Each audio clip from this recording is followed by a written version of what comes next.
Hoje é um dia muito especial para o Papo Solto. É o 4º episódio que a gente está gravando.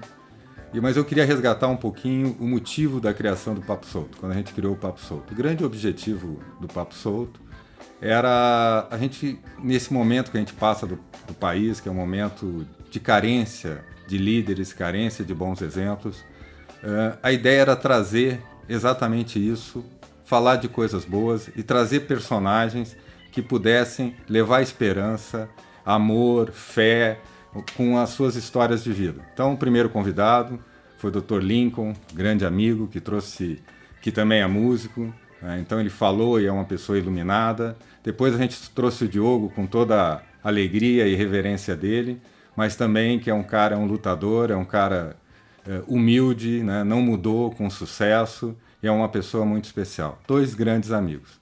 E hoje eu estou trazendo uma pessoa também extremamente especial. Talvez ele não saiba, mas eu acompanho a história dele há muitos anos. O meu irmão trabalhou com ele, meu irmão foi auxiliar técnico da seleção brasileira de voleibol.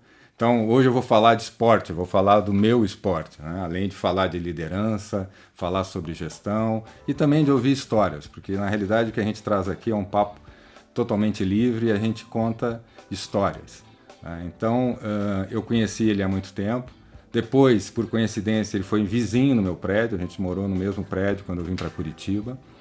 E há um ano atrás eu conheci o Nando, né, o Maurício Lima, que é um dos maiores levantadores da história do voleibol brasileiro, me convidou para assistir um jogo em Campinas.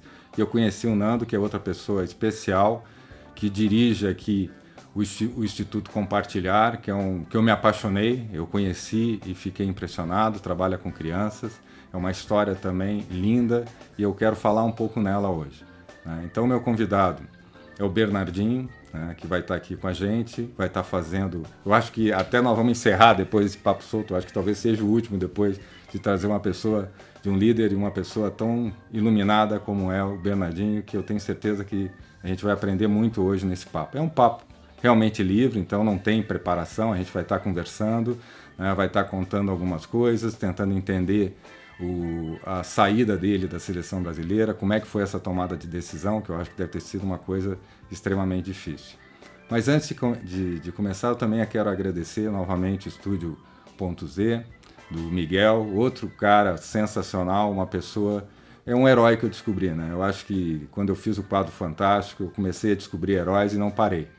Então, na minha história, na minha caminhada, o Miguel é outra pessoa que é muito bom estar do lado dele. Tem uma energia fantástica e eu sempre gosto de agradecer e eu vou ser grato eternamente por poder estar aqui e a gente por ter conhecido e estar fazendo esse trabalho que a gente está fazendo. Então, espero que vocês gostem e curtem esse momento.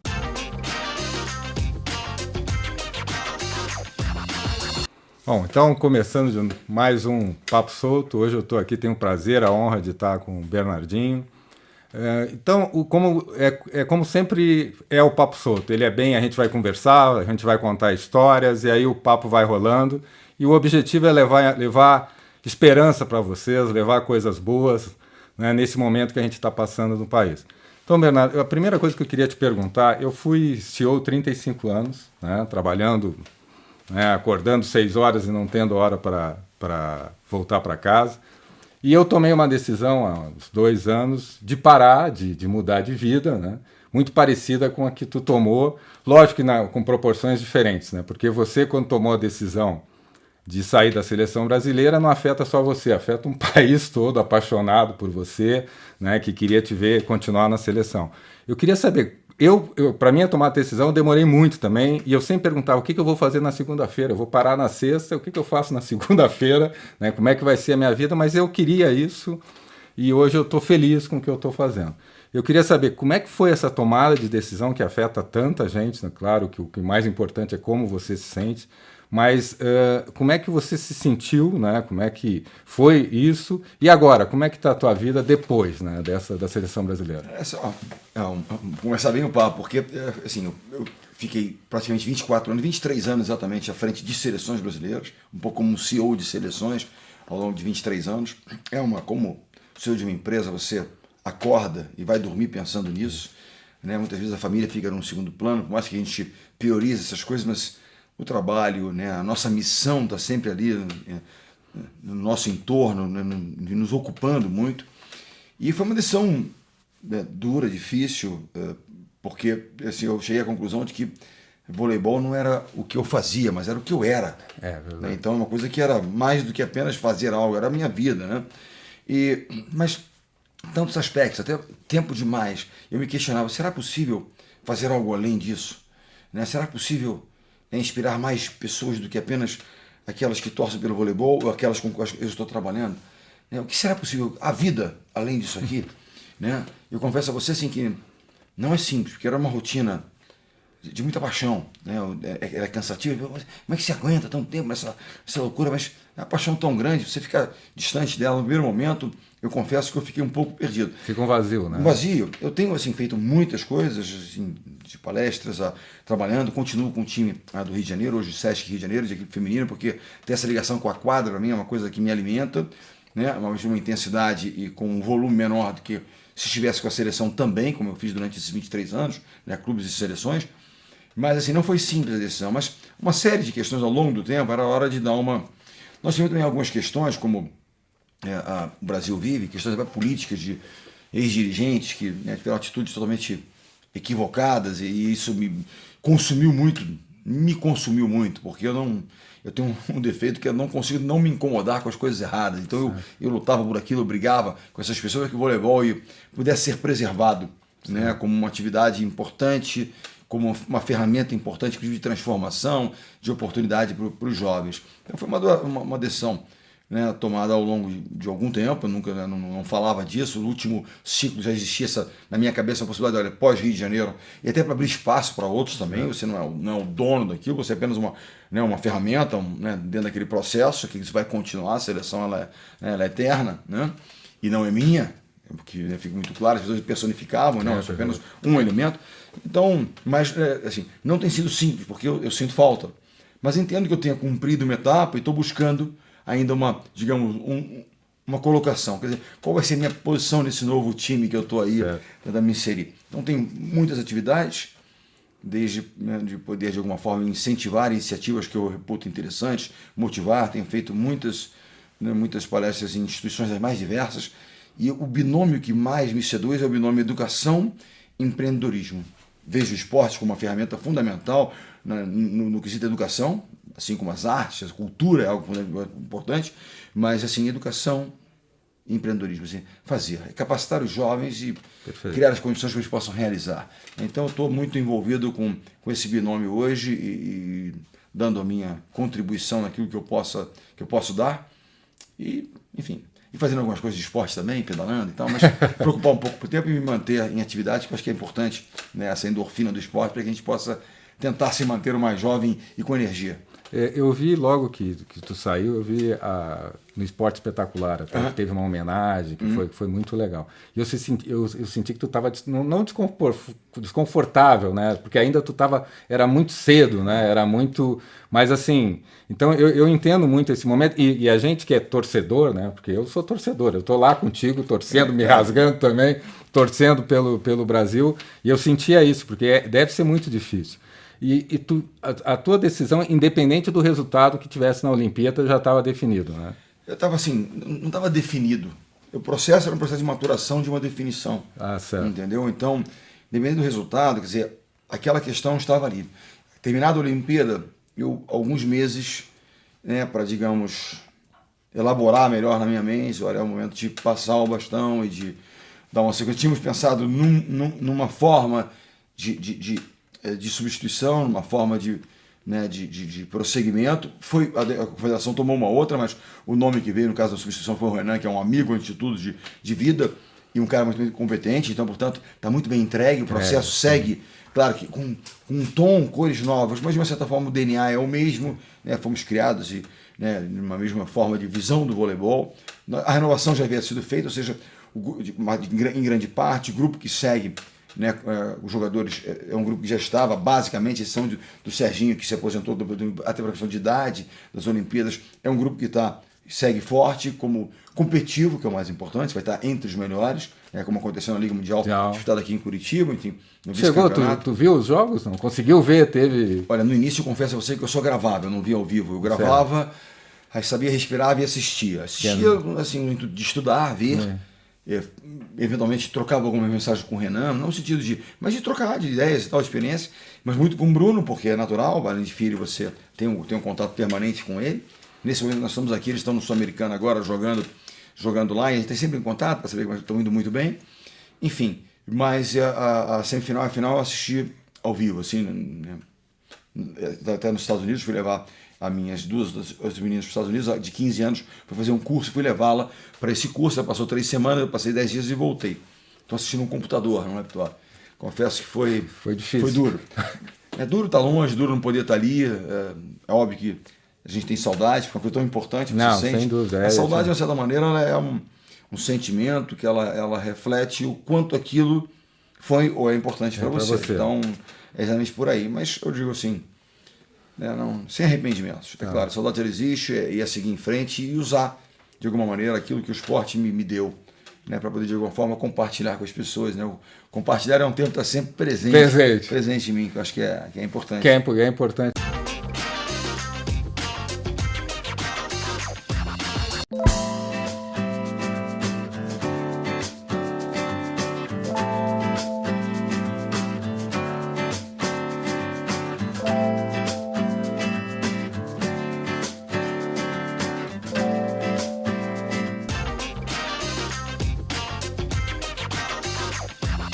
Uma coisa que tu fala que eu acho muito legal, eu uso muito nas minhas palestras, é que a nossa responsabilidade como líder é ser guardião dos valores, né? Que eu acho que essa frase eu gosto muito, porque realmente é isso, né? E falta esse entendimento da liderança. Se a gente para e pensa no país, né? Hoje a gente vive um certo momento de desesperança, um momento de dúvidas, né, a respeito do futuro, há um pouco esse sentimento, né? E de um certo pessimismo, porque fundamentalmente a gente não olha e não vê exemplos, a gente não vê. Por quê? Porque como um líder que nos inspira são pessoas que são guardiões de valores, e nós somos o país das transgressões permanentes, ninguém respeita valores de nenhum tipo, né? Uma pesquisa recente de Harvard, até tenho falado isso na minha palestra, ela diz o seguinte: 500 grandes líderes mundiais foram entrevistados pela Escola de Negócios de Harvard. E então eles querem saber, em certa ordem, os skills, os atributos dos grandes líderes. E esses líderes, ao listarem os principais atributos dos grandes líderes, como primeiro item, com 70% da preferência, da importância desses grandes líderes, é exatamente a questão de um padrão ético e moral elevado. Ou seja, de respeito aos valores, né? E isso é uma coisa que nós precisamos realmente trabalhar, resgatar, e incentivar. Ao mesmo tempo que a desesperança, eu tenho tido a oportunidade de estar em eventos em algumas instituições. Fundação Estudar eu estive na semana passada, estive na Enactus, que é um instituto espetacular que eu não conhecia, que trabalha nessa questão da educação, empreendedorismo, jovens universitários extremamente motivados, capazes, e que elaboram e trabalham projetos de transformação das suas comunidades, das suas realidades, assim, sensacionais. Então isso dá esperança, uma nova geração aí. Por exemplo, o pessoal da Fundação Estudar que vai para fora, bolsistas para as melhores instituições, nos Estados Unidos, fora de ensino, mas querem voltar. Esse é um movimento importante, que é você se capacitar e voltar para transformar a sua realidade. É isso mesmo. Porque o meu medo é que, eu tenho ouvido isso em muitas escolas que eu vou, de pais que preparam os filhos para sair, para ir embora. Emigrarem. Isso é triste, isso é triste. No futuro nós teremos. Isso é triste. Aqui no Paraná tem também o Bom Aluno, que eu acho um programa muito legal, né?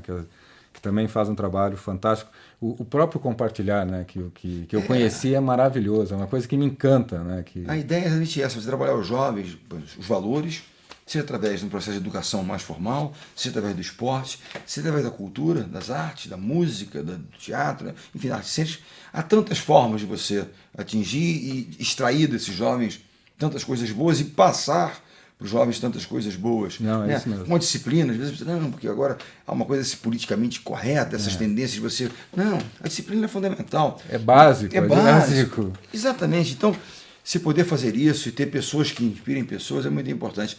A gente chega num momento da vida em que a gente quer, como você, quando deixa a empresa como CEO, esse é um momento de liderança em que talvez uma das nossas missões é formar novos líderes. Novos líderes, com novos conceitos, conceitos mais humanos. Exatamente. E isso não tem nada, que eu tenho falado isso muito, né? Não tem nada a ver com tu ser, eu falo em sensibilidade, né? De ter líderes com mais sensibilidade. Então eles confundem que aquele líder é bonzinho, não é. O líder é disciplina, é o teu exemplo, é determinação, é treinar. Outra coisa que eu gosto muito é aquela assim, o espírito de tu ganhar pelo merecimento. Tu tá lá, eu vi uma vez uma entrevista do Giovanni que ele disse assim, cara, eu tava num jogo contra a Rússia, tava lá no final e naquele momento tava 30, sei lá, final. Último saque do Mundial. Ele disse assim, pô, nós treinamos, o Bernardinho fez eu treinar no estacionamento do hotel, nós merecemos ganhar, esse título é nosso. Então assim, esse sentimento é que é isso que eu acho que a gente tem que resgatar. O interessante é que a gente pega a vida na empresa, a vida no esporte, tudo, de certa maneira, a gente pode extrapolar para a vida do país. Exatamente. Né? De uma nação, de um grande time. Vamos entender o time não como 15 de um esporte, ou como, sei lá, 200 ou 500 de uma empresa. Vamos pensar em 200 milhões.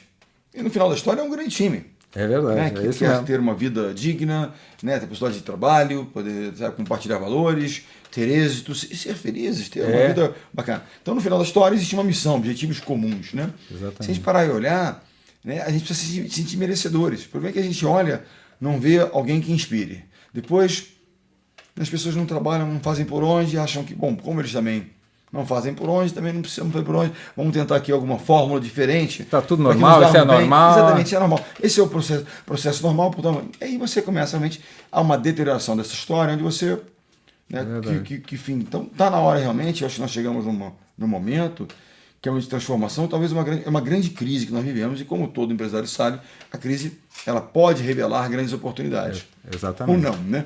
Pode afundar a aula, olha, existe aqui uma oportunidade. Mas eu acho que nós estamos repensando o país. Eu acho que isso tem uma discussão, eu acho que. Eu sou otimista. Eu acho que é difícil, às vezes a gente fica triste sem saber. Tu liga a televisão e fica triste, mas a gente tem que fazer o nosso trabalho. Eu acho que isso tu faz muito bem, né? Por isso eu acho que tu inspira. Tem um grande treinador que ele diz isso. A liderança, fundamentalmente, tem 3 aspectos. Primeiro, faça bem o seu trabalho. Como é que eu vou inspirar alguém se eu não faço bem o meu? Dá um Segundo, exemplo. atenção aos detalhes. Todo detalhe é importante. Não há coisas menos importantes. Tudo é importante. Terceiro, o time por primeiro. Ou seja, quando a gente olha para os pseudo-líderes que existem hoje, uma coisa que eles não põem à frente nunca é o time. É o time. Estão pensando nos interesses próprios. É verdade. Se nós não colocarmos o time como realmente o nosso, né, o objetivo primeiro é dar uma condição, né, de excelência para o time, né, não vamos mudar essa história. Verdade. Falando um pouco de voleibol, eu vou te fazer uma pergunta até que eu estou agora trabalhando com meu filho. Meu filho está trabalhando comigo, tem 26 anos, e tu trabalhou anos com o Bruninho. E assim, é um sentimento diferente, porque quando eu tenho hoje, eu trabalho também dando palestras e tenho várias coisas, tenho aqui o programa e tenho, né, outras coisas, e gosto de trabalhar com empresa porque eu não quero também ficar desatualizado. Então eu trabalho com empresa para sentir o chão de fábrica, entender as pessoas, conversar, tô dando. E é legal porque agora eu estou também dando palestra em outros ambientes que não é confortáveis para mim, né? Outro dia foi para médicos, outro dia foi para uma rede de shopping. Então é legal porque tu aprende muito. E em relação a isso de trabalhar com filho, também é um aprendizado, porque pai e filho é difícil. E hoje, por exemplo, se eu perco um contrato, às vezes eu estou negociando, que para mim é normal, a gente ganha e perde. E ele não sabe tratar, eles não sabem, ele, por exemplo, ainda não aprendeu e se frustra. Não lida bem ainda. Não lida, mas era uma grande oportunidade, isso é normal. Como é que foi treinar? Porque às vezes eu não sei, como é que é essa relação? Tu perdeu um campeonato, mas saber que o teu filho também deve ser uma sensação, perder um campeonato nunca perdeu, né? Tirou vice, mas no Brasil, tirar vice perdeu. Né? Que é um absurdo, né? É um negócio maluco.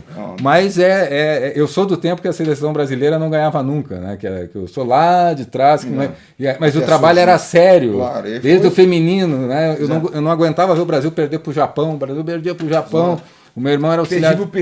Perdia pro Peru. Então, assim. América do Sul. Então, aquilo. E aí, o Brasil hoje é o que é, né? Com o voleibol, porque foi um trabalho sério, correto e tem vários personagens. Como é que é essa relação? Foi bom treinar teu filho, que é um super jogador. Olha, foi uma experiência incrível, assim, dura em muitos momentos, difícil. Eu tive que realmente repensar até a minha forma, porque eu era muito duro, né? Muito exigente. E às vezes eu cobrava dele um ônus maior do que dava o bônus. Então era uma certa tendência para você tentar mostrar para as pessoas que você é justo, que você é correto, tal, você começa a exigir até mais dele do que de outros, o que não é né, da forma como se fazia. Né? Pessoas diferentes são tratadas de forma diferente, mas sob os mesmos princípios. Todos têm que dar 100% do que podem dar. Então, né? Mas enfim. Mas eu acho que ele tem uma inteligência emocional muito particular. E ele soube, ao longo do tempo, mais duro que tenha sido o processo, entender que existia também, né, no caso do líder, treinador que estava ali, que era o pai, mas que tinha todo um grupo, e as coisas nem sempre eram simples. Então ele soube, por mais que tenha sofrido em alguns momentos, entender bem isso. Mas o mais importante é que ele soube, né, digamos, com esse processo de trabalho, sofrimento, vitórias e derrotas que fizeram parte da nossa caminhada, né, eu acho que ele amadureceu. E o mais importante, eu acho que ele se transformou num líder. Ele é um líder. Hoje, então, quando ele olha, não é só um líder porque ele joga melhor, não. Ele é um líder porque ele se preocupa com o time permanentemente, ele estuda, ele se dedica, e com isso ele inspira. As pessoas olham e falam, cara, esse cara vai dar o que tiver que dar por nós. Entendeu? Então eu vejo isso e falo assim, olha, essa história, quando a gente para e olha, né, que o filho passou por isso, você fala, poxa, fiz bem meu trabalho. Verdade. Né? Então, acho assim, consegui. Eu olho hoje com muito orgulho de ver, não apenas pela conquista no Rio de Janeiro, que foi maravilhoso, foi, né, a conquista mais especial porque foi na minha cidade natal, com a minha família por perto, com meu filho em quadra. E que não era a seleção favorita, né? E que não era a favorita. Assim, essa seleção, essa última geração, ela corroborou uma série de lições e de coisas, ideias que eu trazia, de conceitos, que as pessoas às vezes duvidavam, né? A questão do trabalho, mais do que apenas um talento puro, mas da dedicação, da paixão, de uma causa comum, um time, sabe, essa determinação, um propósito. Eles realmente, a gente construiu isso juntos. Né? Então, a geração que não era o favorito, que não era mais talentosa dentro das gerações que eu trabalhei, né, chegou no ponto mais alto que qualquer geração pode chegar, que é o ouro olímpico. Então, né, sob uma pressão enorme, e teve o jogar papel em casa e tudo isso. Então, jogar sob pressão. E o grande campeão é aquele que sob pressão consegue dar o melhor. Então, eles foram uma geração não a mais talentosa, mas das mais resilientes. E a resiliência é um aspecto, né? Fundamental. E cada vez vai ser mais. Né? Cada vez mais. Ou seja, não tem... E assim, essa é uma questão, até falando de novo com as novas gerações, que muitas vezes as coisas têm que ser muito imediatas. É verdade.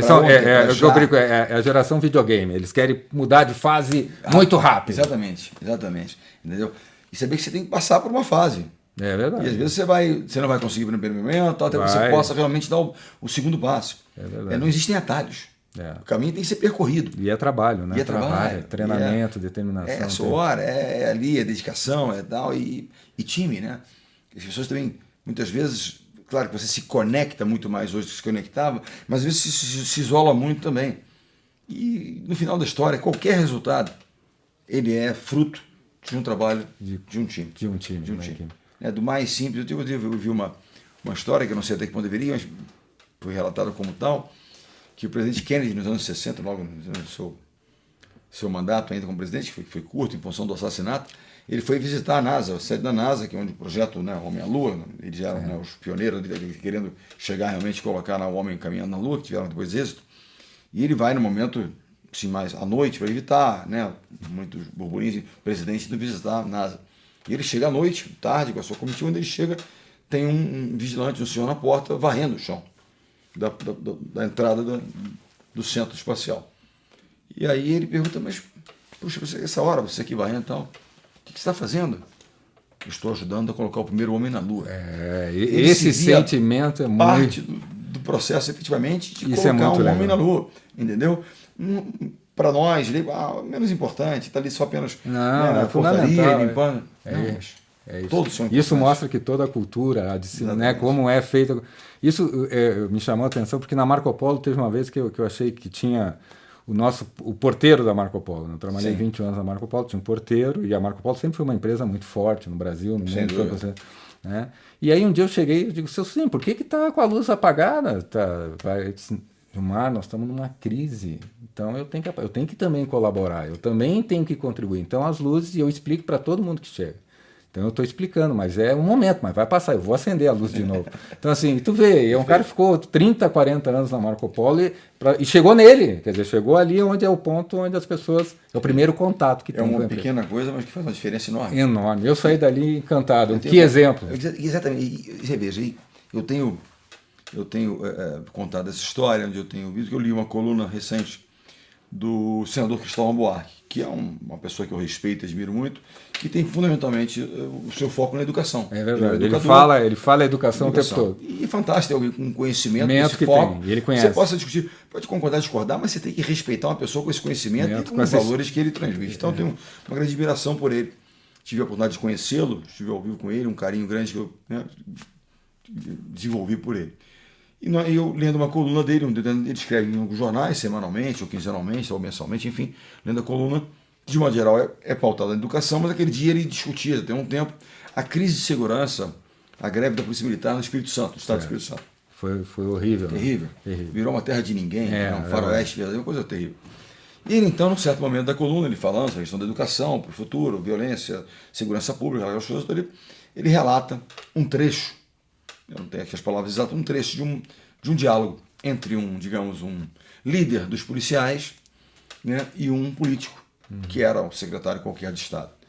E ele, então, o secretário o político vira-se para o policial e fala: vocês estão pedindo um aumento exagerado, nós estamos vivendo uma crise, não há como se dar um aumento desse. Ele: não, de forma alguma, estão pedindo um ressarcimento que nós perdemos ao longo desses anos, em condições melhores de trabalho. O policial responde: né, não, mas não é possível. E o policial disse: olha, mas vocês têm tantos benefícios como políticos, né, benefícios disso, auxílio isso, auxílio aquilo e tal, e nada é cortado, e vocês continuam renovando isso e reajustando valores, etc, tal. O político vira e diz: mas esses são valores irrisórios, que não vão resolver a crise se nós mexermos nisso. O policial vira-se e diz: mas vai dar um exemplo. Talvez a luz do porteiro não significasse, né, exatamente, um prejuízo para a empresa, no sentido de vai ter um resultado negativo. Mas dá um exemplo fundamental para todos. E para todos, inclusive para os líderes, para os executivos, que muitas vezes nem se deram conta ainda. Para todos. Estão vivendo fora. Aqueles que são líderes, que seriam essas pessoas que poderiam cortar esses benefícios, como é que eles vão pedir a alguém um sacrifício se eles não fazem? Que exemplo é esse? É igual pedir para chegar cedo e tu ser o último a chegar. Exatamente. Né? Então exatamente. Mas é isso mesmo.